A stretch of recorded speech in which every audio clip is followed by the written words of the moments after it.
Types of అడ్జెక్టివ్లో next possessive adjectives. Possessive అంటే కలిగి ఉండు, చెంది ఉండు, బిలాంగ్స్ టు అని అర్థం. అంటే ఆ నౌన్ ఎవరికి చెంది ఉంటుంది అని చెప్పడం. అంటే నౌన్ యొక్క ఎక్స్ట్రా ఇన్ఫర్మేషన్. నౌన్ గురించి చెప్తాం కాబట్టి వీటిని పొసెసివ్ అడ్జెక్టివ్స్ అని అంటాం. ఇవి నౌన్కి ముందు రాస్తాము సెంటెన్స్లో. ఒక నౌను దేనికి చెందింది అనేది ఇక్కడ తెలుస్తుంది.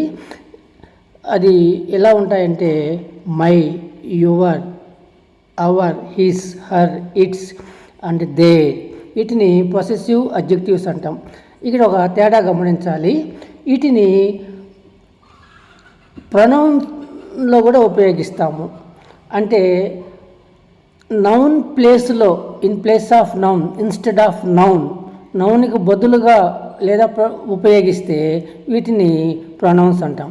కానీ ఇక్కడ నౌన్ గురించి లేదా ప్రొనౌన్ గురించి ఎక్స్ట్రా ఇన్ఫర్మేషన్ ఇవ్వడానికి, నౌన్ ప్రొనౌన్ యొక్క క్వాలిటీస్ని చెప్పడానికి ఉపయోగించేటప్పుడు ఇవి పొసెసివ్ అడ్జెక్టివ్స్ అవుతాయి. This is my book. Book అనేది నౌను. ఆ ఎక్స్ట్రా ఇన్ఫర్మేషన్ ఏంటి? బుక్ సంబంధించి మై, నాది అని చెప్తున్నాం.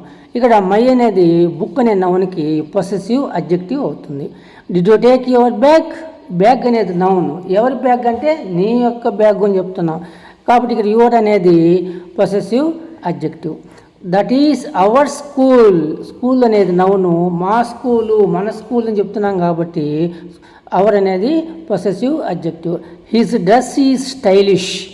డ్రెస్ అనేది నౌను. అతని డ్రెస్సు అని చెప్తున్నాం. ఇక్కడ హిజ్ అనేది possessive adjective. Her project work completed. Project అనేది నౌను. ఎవరి ప్రాజెక్టు? ఆమె ప్రాజెక్టు అని చెప్తున్నాం కాబట్టి ఇక్కడ హర్ అనేది ప్రాజెక్ట్ అనే నౌన్కి possessive adjective. They sold their property. Property అనేది నౌను. ఎవరి ప్రాపర్టీ? దేర్, వారి యొక్క. ఇక దేర్ అనేది ప్రాపర్టీని మాడిఫై చేసే, ప్రాపర్టీ అనే నౌన్ మాడిఫై చేసే possessive adjective. The dog wagging its tail. Tail అనేది నౌను.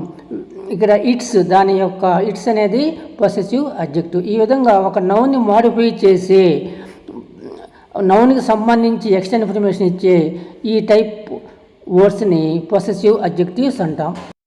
ఒకే పదాలను నౌన్ లేదా ప్రొనౌన్ యొక్క క్వాలిటీస్ని చెప్పడానికి, మాడిఫై చేయడానికి ఉపయోగిస్తే అడ్జెక్టివ్స్ అవుతాయి.